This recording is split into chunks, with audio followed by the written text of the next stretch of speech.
Good evening, everyone, and welcome. My name is Rudy Page, and I'm really pleased today.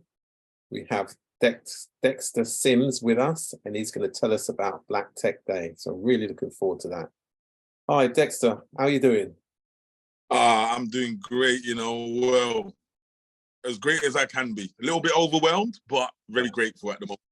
Okay, but you're pressing on as you need to. Pressing on, loving life at the minute, loving life. Really am proud of how I've designed my life and how it's turning out. Great to hear. So Dexter, before we start, just tell us a bit about yourself and your family background. Okay. Myself, I am a serial entrepreneur. So I run multiple businesses and a few charities. I'm a father of three, and I wear my heart on my sleeve, meaning I'm a community leader. I like to lead by example and be that role model that I've always looked out for myself for. Okay, so as a serial entrepreneur, as you said, so what do you do in your most sort of your core business? What's your core business that you really do for a living? So, my core business, so I have a core business which is called Moolah Cake. And Moolah Cake is a global brand which has 4 departments or 5 departments. Started off as a clothing line. Then we opened the Children's Holiday Club, entrepreneurial workshop-based club. We've recently opened my department, which is Moolah Motivation. So I'm an educator and a keynote speaker. So I do entrepreneurial workshops in schools and colleges and universities. Right. I'm currently based myself in London South Bank University. I have my own office there. And I'm heavily involved in the Web3 space. They're all based around cryptocurrency, blockchain, and NFTs and stuff. So yeah, my day-to-day is packed with exciting stuff, hopping out of one department into another. So yeah, very grateful, as I said.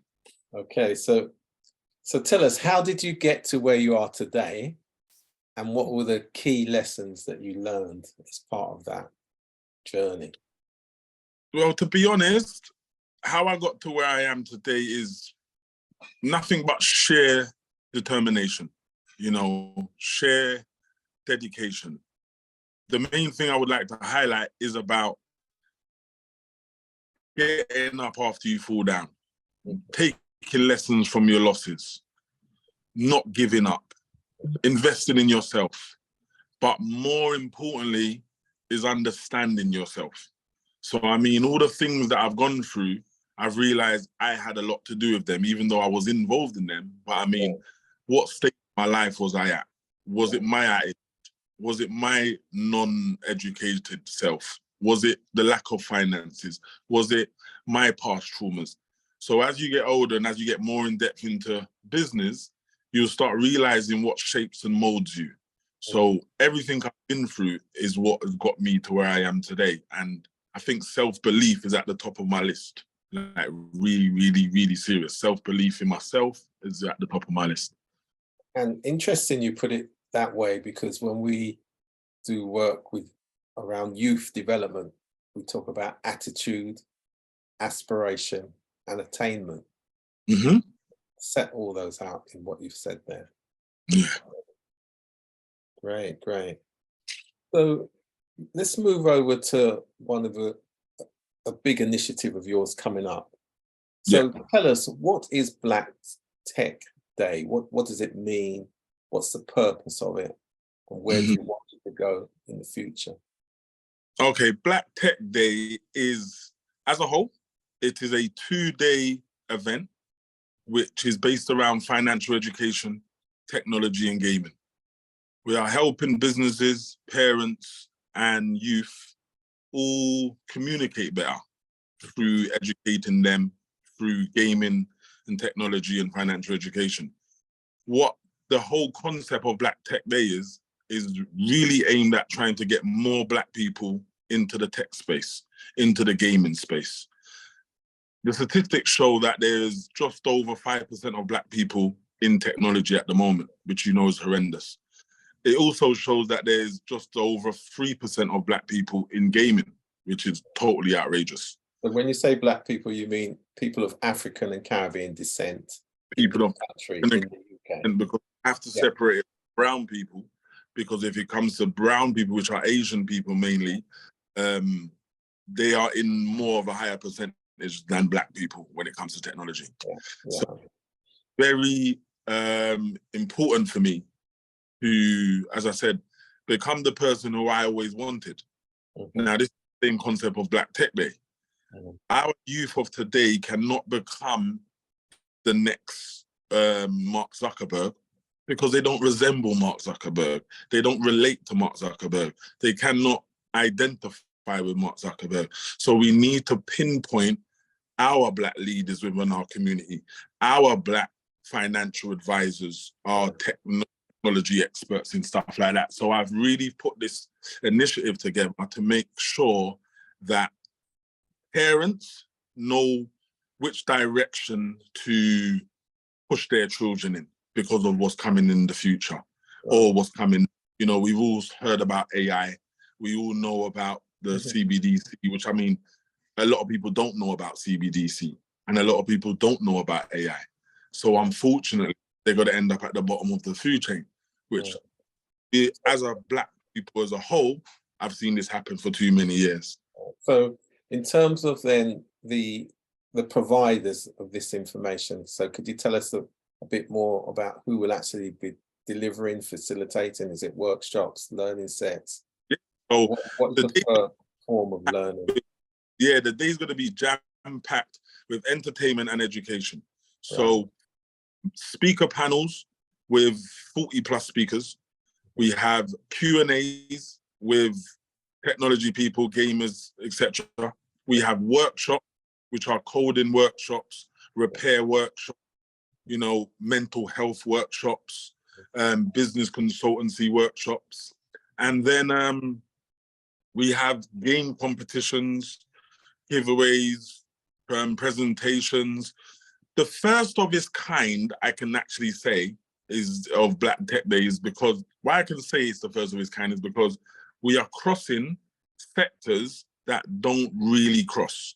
So when I say educators are meeting influencers who are meeting gamers, but then all of them are meeting the community. Yeah, so you're really talking about an ecosystem.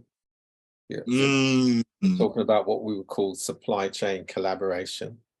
Also talking about cultural communication as well, which is essential. Yeah. So that's because you know, lack of communication between a parent and a child nowadays, just because of a phone, just because of the computer game, just because of the social medias. It's the language barriers, really. If they was communicating more and understanding what are you doing on the social platform, what is capable of doing on the social platform, what you should be studying while you're playing those games, what is the capability of these games, the relationship between the households will be so much more healthy. Great. And of course, and if you're showing young people and parents where it's working, so what you're again talking about is that whole intergenerational learning and the sharing of learning and of the sharing of learning and experience, which is really important. So, and I love the word that the intergenerational learning is very, that's hitting the nail on the head. It's so important, you know. We talk about it as it obviously with Windrush 75, the storytelling going right through the generations. We now have at least 4 generations of young people from the Caribbean heritage and a wider mixed heritage as well, you know, because our communities are many people with mixed heritage. So that's good. So you're creating an environment where it's inclusive and it's a learning environment, which is really important. Because you've got a lot of Black people, a lot of youth, when they hear the word tech, they think that's not for me. That's professional stuff. I'm not included. You know, and when you hear gaming, they literally think just playing a game at home. They don't think I can become a game developer, a game coder, you know, a game investor. They don't think none of that. So it's definitely making them see that these things are possible. Yeah, no, which is good. So again, what you're allowing the community who historically may have encountered the barriers. You know, you're giving them an access point. Most importantly, the pathway for progression. And as we all say with technology, technology has no gatekeepers. You don't. It don't. So why is there a gate? It's time we start jumping these gates. Exactly. So seize the opportunity. Yeah, so Dexter, tell us, who do you look up to? You know, who have you learned from? Who do you actually, you know, see as, you know, who's mentored you as well? So who do you look up to? Who do you learn from? And who's mentored you to get to where you are now? I really think it's a mix of answers, and I really want to touch all of them, because obviously your first hero should be your parents. So my first hero was my father. He's taught me everything to do with hygiene. He's taught me everything to do with hustling. He's taught me everything to do with manners. Taught me everything to do with dressing. So, you know, he's my first idol. And then when I realized that I want to surpass what he's actually taught me, I had to go out into the world. So I had to look up to people like Sir Alan Sugar and Richard Branson. And then I'm thinking, I want to be like Virgin and have a business that has multiple strands. But again, it's hard for me to relate with Richard Branson. He doesn't resemble me. You know, he doesn't live the way I live. He hasn't come from where I've come from. You know, his dyslexia plays one part, you know, as a disadvantage. But, you know, if you knew my childhood, you'd understand why I resonate. So after that, I had to dig a bit deeper. And my hero, to where I'm even trying to rebrand myself as the modern day of this person, is Marcus Garvey. Because when I realized that, you know, the Black history I was taught was a touch of Malcolm X and a touch of Martin, I relate to these guys because, I don't know, maybe how the stories were told to me. But when I've researched Marcus Garvey, you discovered he's my hero. Yeah, he's of course, Marcus Garvey. He's everything for me, you know, like he gathered 1 million Black people with no Instagram. You know what I mean? Like, he is amazing. So he's definitely one of my main heroes. But then if you, just to touch on the latter, who do I learn from? Gary Vaynerchuk is probably one of my biggest business mentors, coaches for the last 8 years. I literally follow him. I'm very, very pleased to say that he follows me as well. And I learned so much from him, you know, like very, very much. And then, you know, of here and there, I've paid for mentorship. I've paid for business coaches. I've read a lot of books. So I studied a lot as well. But if you just say them in punchlines now, my dad, Richard Branson and Alan Sugar, Marcus Garvey is the main, and then B. And you mentioned Marcus Garvey. It's really important. And you should also, his hero in terms of economic progression was Booker T. Washington. This is what I'm saying. The Tuskegee machine. Yeah, excellent. Good. I mean, what gives us power. This is why you see I just got excited. Right. But this is what they're missing as young people, as young kings. We don't know that we have the power. We have the power. We still got the power. These are the people you could be. You know what I mean? People just need to share the learning. We have to share the learning. People just need to share something serious, which is be not indestructible, not irreplaceable either. Indispensable. I think that was his wordings. Be indispensable. And when you understand what it means to be indispensable, he drove that through his living and became the person he was. Like, he came from slavery for real, and then became one of the most influential people in America. So, yeah. History is important. I didn't used to think it was. Exactly. And he really was a gatekeeper when he studied the history. He really was. Yeah. He really was. There's another important aspect to what you're saying in terms of young people, because again, when we're working with them and working with adults, we say there's 3 basic principles that we say, and their values as well. Young people need somewhere to go. Young Yeah. people need something to do. Yeah.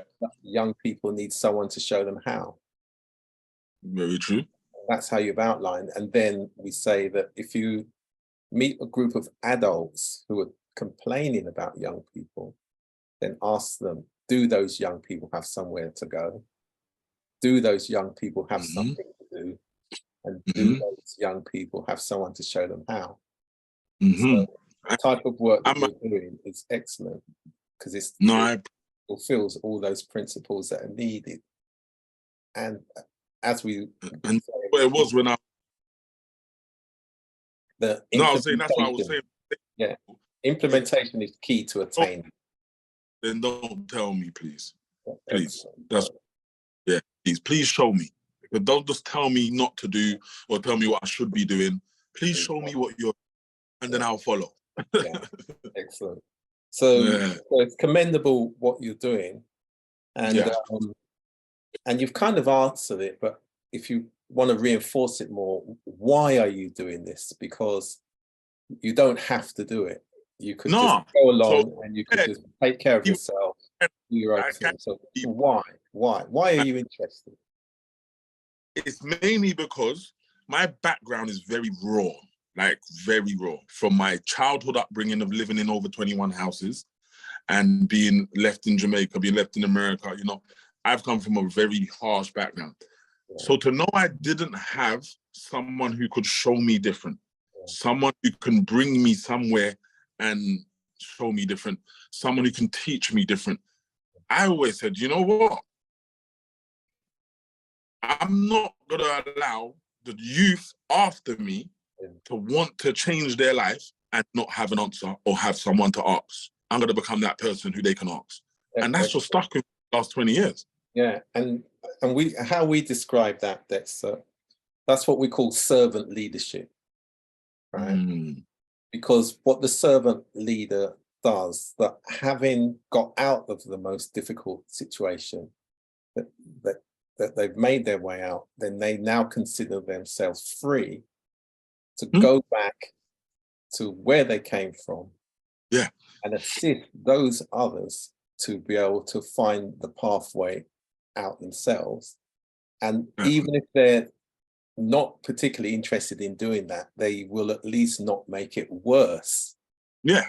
Those who still and that we back and plant, you never know they're going to blossom inside of a young. What you do know, if you didn't put no seeds, there's no chance of flower coming out.